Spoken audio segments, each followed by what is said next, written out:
مسئلہ ہے اور اس پر تحریک لبیک پاکستان کے ساتھ جو ظلم اور بربریت ہوئی ہے، ان کو جس طرح عقوبت خانوں میں ڈالا گیا ہے، ان کے ساتھ جو ظلم اور زیادتی ہوئی ہے، ہم اس کی بھی شدید الفاظ میں مذمت کرتے ہیں، اور جو وزیر اعظم نے رات کو تقریر کی ہے ہم اسی کو حکومت کی پالیسی سمجھتے ہیں۔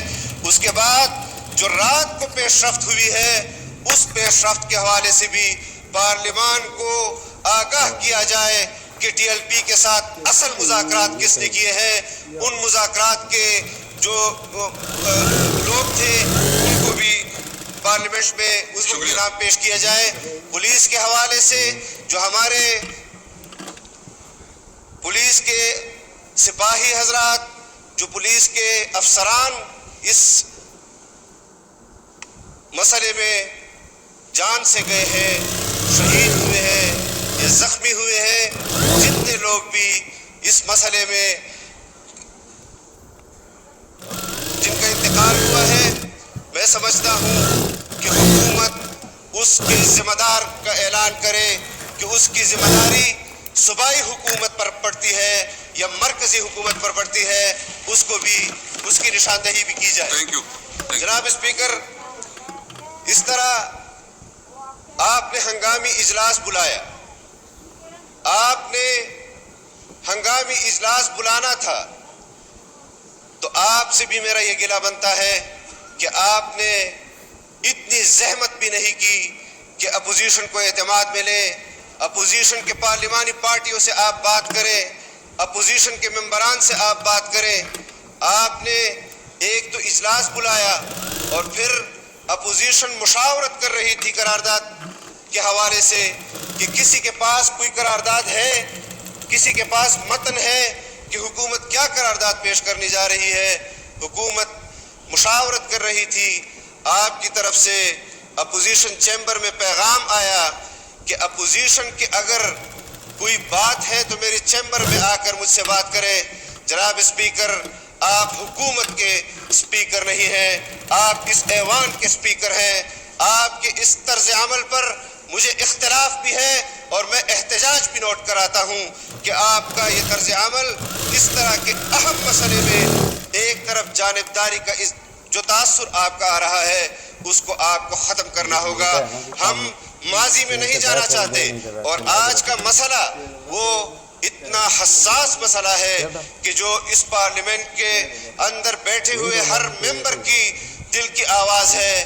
میں سمجھتا ہوں کہ اس پارلیمنٹ کو مکمل پارلیمنٹ کمیٹی بنایا جائے اور اس میں جو آپ نے بحث کی بات کی ہے، میں سمجھتا تھا کہ شاید آج آپ ایوان میں یہ قرارداد پیش کریں گے کہ فرانسیسی سفیر وہ ملک بدر کیا جائے یا وہ اس کو رہنے دیا جائے، لیکن اس طرح کے کمزور الفاظ کے ساتھ پیش کی جانے والی قرارداد کہ اس پر بحث کرائی جائے۔ آپ نے 3 مہینے تک کیوں مجرمانہ خاموشی برتی اور کیوں 3 مہینے کے اندر اندر اس میں آپ نے بات کیوں نہیں کروائی؟ جب آپ نے ملک کے اندر خون بہایا، جس نے بھی بہایا اس کا تعین ہونا چاہیے۔ ہم چاہتے ہیں کہ یہ ملک وہ ختم نبوت کے حوالے سے، ناموس رسالت کے حوالے سے انتہائی حساس ہے، انتہائی جذباتی ہے، اور اس جذبات کو روکنے کے لیے آپ کو مزید ایسے فیصلے نہیں کرنے چاہیے جس طرح اس ہاؤس کی روایت آپ نے رکھی ہے کہ قرارداد پیش کرو، بلڈوز کر دو، حکومت کی طرف سے ہاں ہو جائے، اپوزیشن جائے بھاڑ میں۔